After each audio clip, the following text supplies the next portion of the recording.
Hello, welcome to this week's section where we're going to use the principles of mindfulness that we studied last week to decrease your stress and learn to relax. There's going to be plenty of inquiries to journal about and specific practices to increase your mindfulness and presence in each moment. Enjoy. Stress is an inevitable part of our lives, and as much as we'd like to reduce stress, it just can't always be avoided. The mindful approach to stress resilience is not about eliminating stress as much as it's about engaging with stress differently. It's about learning how to deal with stressful situations and emotions in a way that creates less suffering and doesn't stop you from living the life you want. So what exactly are we talking about when we say stress? Stress can be defined as the response of the human organism to any change or demand. Recall the state of flow. It's described as having a challenge that is equal to or just slightly higher than your skills.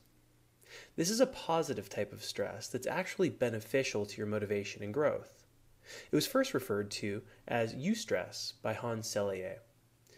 Stress starts to take a negative toll when your challenge is far greater than your skill, or when you perceive the demands of your environment far exceed your resources. Repeated chronic stress over time can overload your system and become deadly. According to Bruce McEwen, this breaking point of stress is called allostatic load. Stress is not inherently bad.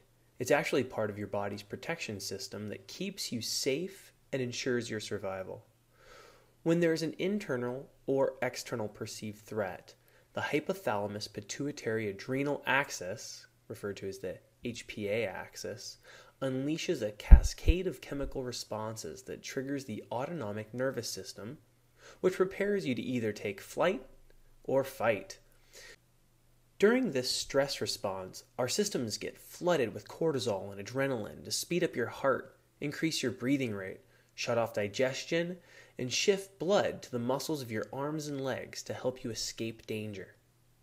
The problem is that this system is only really meant to turn on for a brief period, not your entire career, which is what's happening when you're under chronic stress. Your body doesn't know the difference between stressful thoughts and emotions and real physical danger. Your mind and body react the same way to both. So when you perceive your work environment, financial situation, or relationship to be threatening, you can become stuck in a chronic stress response. Over time, this state of stress will decrease digestive and immune function, and it leads to a host of diseases. Here's just a glimpse of the high cost of too much stress. Damaged memory cells, increased abdominal fat, irritable bowel syndrome, depression, arthritis and osteoporosis, increased fatigue and insomnia, decreased sex drive, and an increased risk of diabetes, cancer, and heart disease. Ugh. Stress is relative to the individual, so what might be stressful for one person could be easy for the next.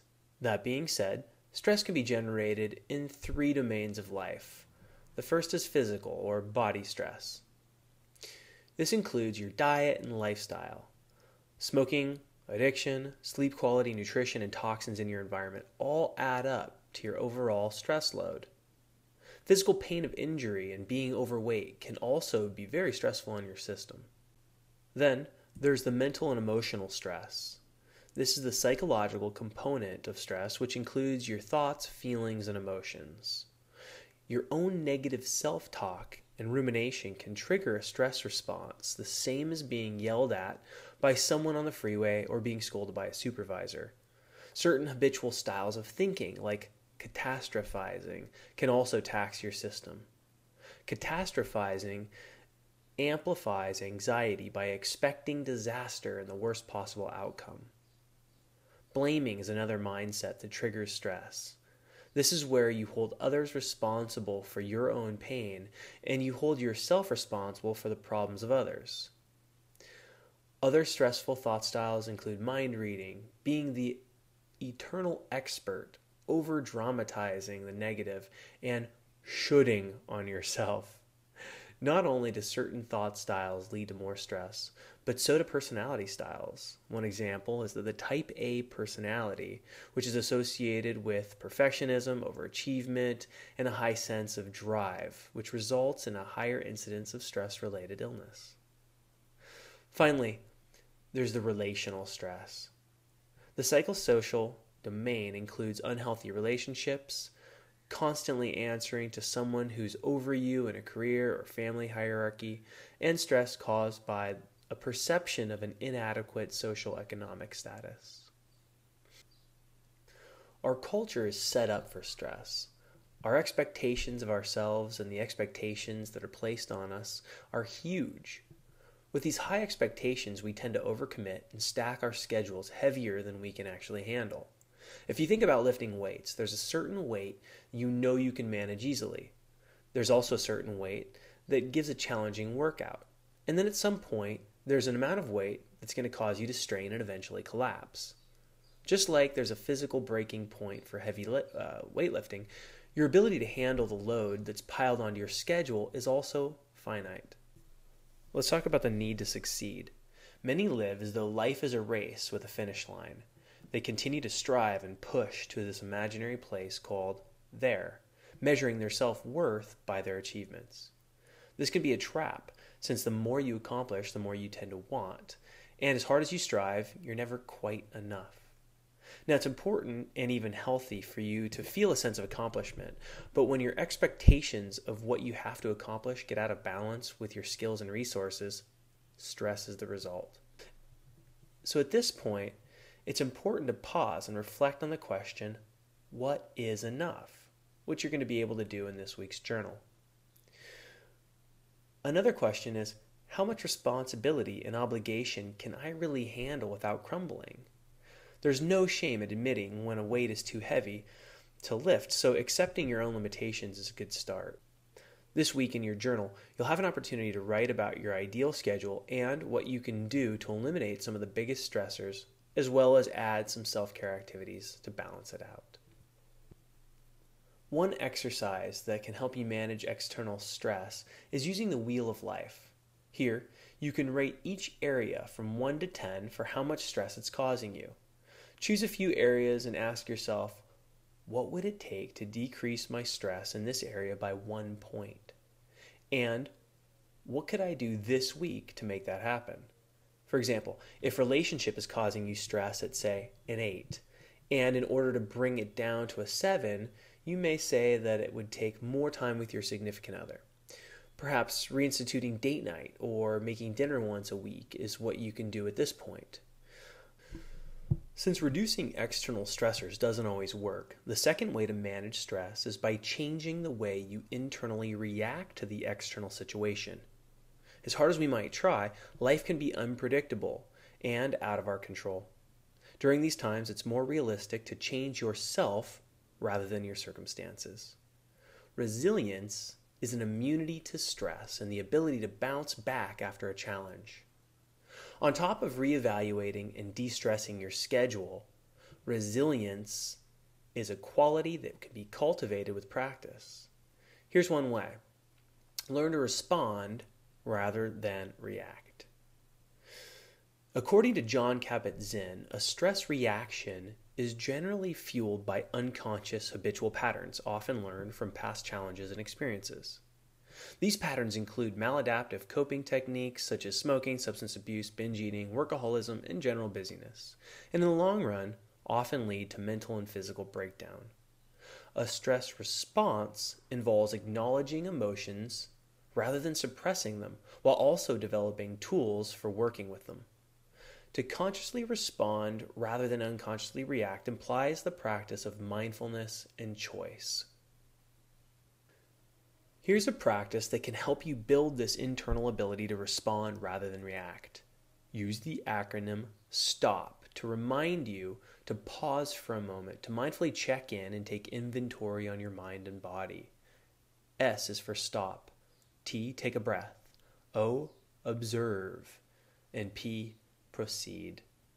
You can use it anytime and anywhere in less than a minute. It's like taking a quick hit of mindfulness that can refocus your attention just when you need it the most. You can set your phone to remind you hourly. You can use it before transitioning activities or to ground you before a meeting. You may even add on the question to yourself, how am I right now? Then take your breath and observe what comes up. The root of much of our internal stress comes from the relationship we have with ourselves and the feeling of being in some way deficient and unworthy. Clinical psychologist and mindfulness teacher Tara Brach calls this contemporary epidemic the trance of unworthiness, and says that this feeling of not being enough is often the unseen engine that drives our daily behaviors and lifestyle choices. Fear of failure and rejection feeds addictive behavior. We become trapped in workaholism and endless striving to accomplish, and we overconsume to numb the persistent presence of fear. To break the trance, Brach has studied the benefits of mindfulness practice and radical self-acceptance. The trance of unworthiness seems to be exceptionally strong when it comes to the relationship we have with our bodies. If you can't accept your looks, you most likely assume others don't like your looks either. This can also likely lead to issues of low self-esteem, intimacy, depression, and eating disturbances like bulimia and anorexia. It's this discontent with the body that leads most people to gyms in attempts to fix themselves. As you recall, this form of fear-based external motivation will not produce long-term results or bring any fulfillment during the process of exercise. The first step to improving your relationship with your body is to accept it as it is. This doesn't mean that you won't continue to make effort toward reaching a greater state of optimal health. It simply means that you love yourself and accept yourself along the way rather than kicking and whipping your body until it gets there. Self-compassion is the answer. Self-criticism, the act of beating yourself up over your faults and failures, is much more common today, however, than self-compassion, which is the practice of being kind to yourself and accepting your faults. And of course, this has a direct cost. Where self-criticism is linked to an increased anxiety and depression, self-compassion reduces anxiety, makes us more resilient in the face of challenge, increases satisfaction with life, and improves overall mental health.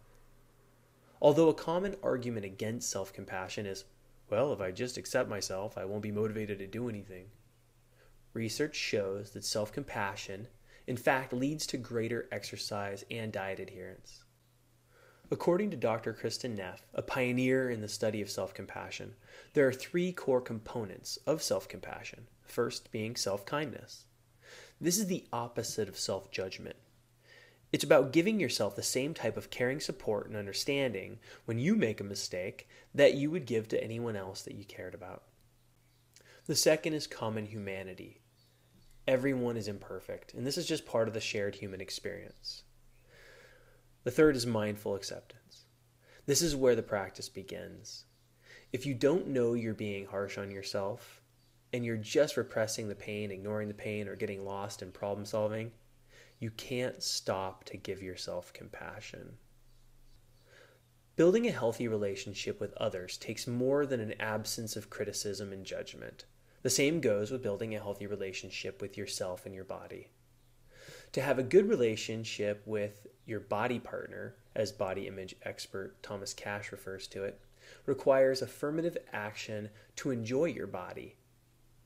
Creating a personal self-care plan is a great place to start this new relationship. For many, self-care is a luxury or an indulgence. There may be a limiting belief that says soaking in the bath, getting a massage, or simply taking time to relax are selfish acts. But consider that rather than being selfish, these activities are actually self-full. Making your self-care a priority is actually essential to living in optimal health. That wraps it up for now. You're going to be introduced to several new practices and techniques to bring more mindfulness to your life during the coaching. Until then,